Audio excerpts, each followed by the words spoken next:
The Record Store Day 2019 list is out, and let me tell you, this is one of the best lists in years. It's always divisive. Some people are like, I hate this list. Some people are like, it's amazing. I'm falling in the it's amazing camp. There are so many releases this year that are blowing my mind. Some much needed reissues, some surprising first issues, and you know what? I'm going to tell you all about it. Instead of you going through the list and parsing through it, figuring out what you want to get, let me do the work for you. Stick around. I'm going to tell you what releases from RSD 2019 you need to pick up.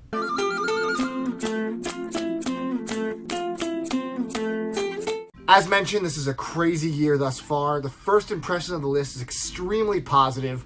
I'm already weeping for my wallet. It's getting out of control. That's what Record Store Day is about. Waiting in line with fellow record collectors, meeting interesting people, overpaying on a lot of records that some appreciate and value quite a bit, and some you can get on Discogs a week later for cheaper. You never know, and that's why you just gotta buy what you love. Normally for these videos, I do like a good, bad, ugly kind of thing, but there wasn't too much bad and ugly on this list. I mean, of course there's a lot of unnecessary picture discs, but there wasn't anything glaringly ugly.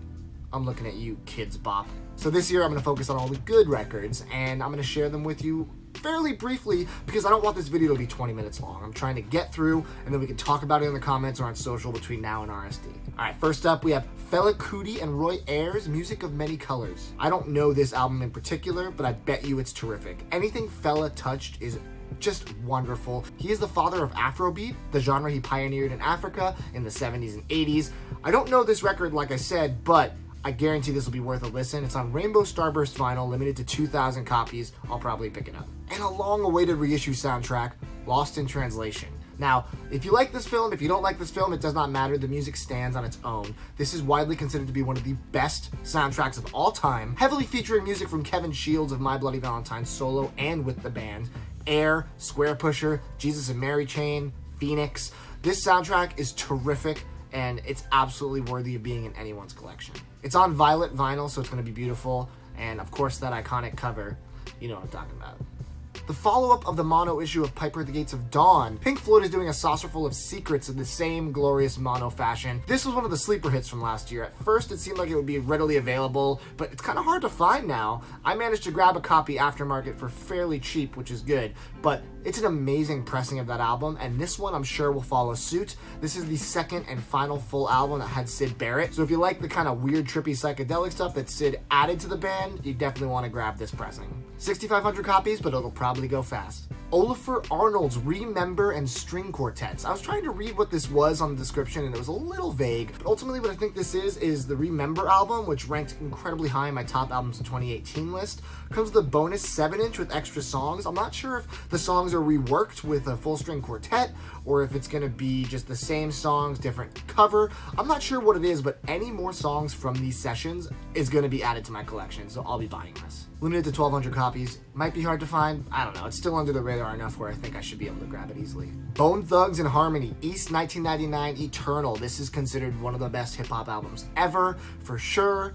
I love this album. I own a bootleg of it that sounds fine, but an official numbered pressing, I might have to double dip. I'll probably get rid of the bootleg and hold on to this one because this album is just amazing. If you know Bone Thugs, you know that their flow is unmatched and they have such a unique sound to them that they really cemented themselves in the hip-hop history halls. And this album has been clamoring for a real reissue for a long time, so I'm glad they're finally doing it. 2,000 numbered copies. Let's go. Death Grips Steroids 12-inch, 3,500 copies, but Death Grips fans are crazy, and this will be gone really early on at most of your stores, I'm sure.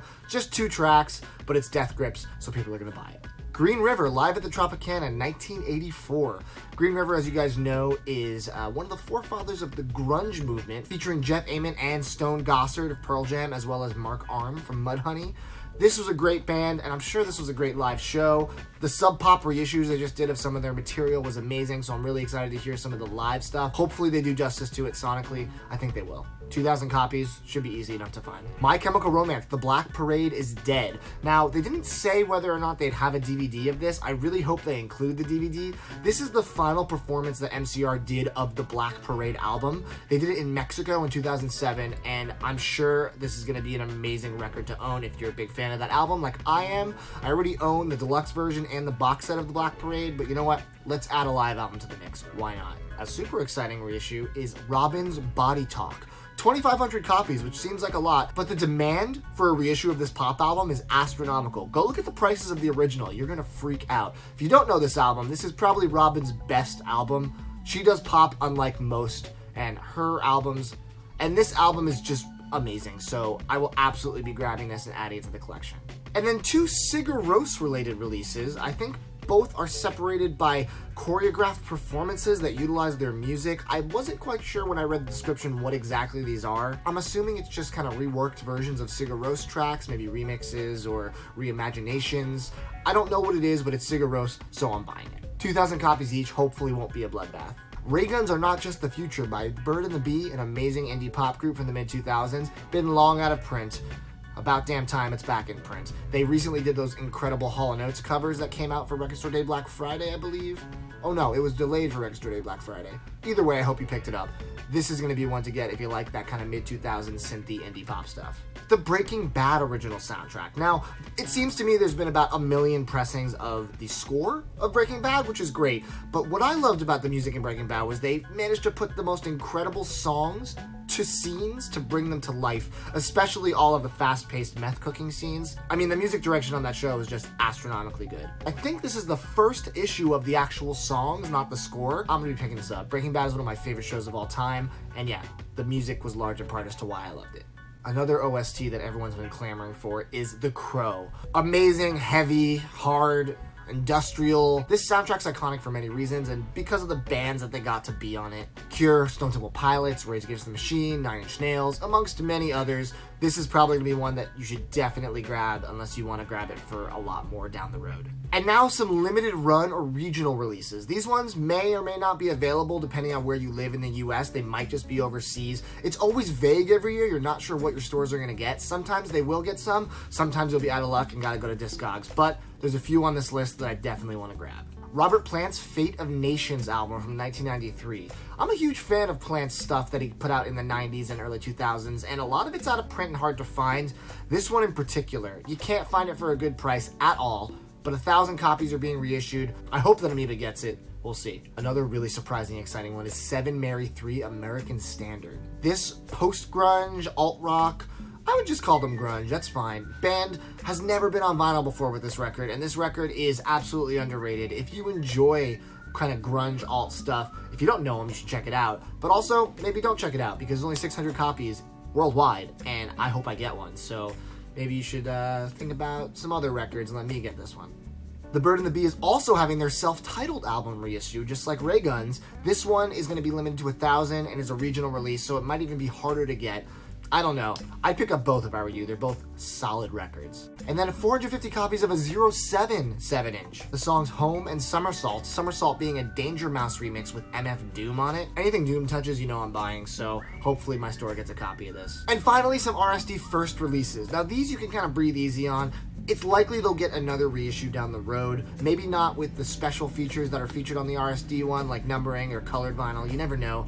But these, if you miss them at your store, will be attainable at some point. Definitely good titles, though. Currency and Freddie Gibbs, Fetty. Currency, one of the most prolific rappers ever. Freddie Gibbs, incredible MC. This is one of the better projects of Currency's massive 80-plus project discography. It's been rumored to be on vinyl for a while. I'm glad it's finally getting a release. 1,500 copies for RSD. I'm not quite sure exactly what that means for the larger release. I'm not taking any chances, though. I'll pick it up. Gorillaz, The Fall. This album came out around the Plastic Beach era of Gorillaz, and it was recorded entirely on Damon Albarn's iPad, which sounds weird, but honestly, this is a terrific Gorillaz record, a lot better than the schlock they've been putting out recently, and I definitely recommend grabbing this because it's been out of print for a long time, fetching $90+ in the aftermarket. 4,500 copies, they're really doing it justice this time. They're making sure everyone can get it who wants it, which is great. I'm gonna pick it up. 6,800 copies of Green Day at Woodstock 1994. I mean, that's Green Day in their prime. Definitely gonna grab this too. A live Green Day album without any of the kind of newer ass stuff is definitely worth adding to anyone's collection. And then 875 copies of the Vitamin String Quartet performing Bjork songs. I love VSQ. I have a bunch of their stuff. They always do the songs justice and in a really unique, beautiful way. 2 discs of Bjork songs done by them. This is definitely a must-have. It's super limited though, so hopefully my store gets a copy. I'm excited. I don't think they've done a 2-disc record before, so lots of VSQ coming our way. Finally, Pearl Jam are the ambassadors of Record Store Day, and they are doing a Record Store Day release. I'm sad it's only one, though. I'm also kind of sad that they phoned it in a bit. They're doing Live at Easy Street 2005. Now, this was an amazing live concert, never been on vinyl. They're only doing a selection of the songs, though. 6,000 copies, so it should be easy to find. But 7 tracks? Guys, if you're the ambassadors, press the whole damn show.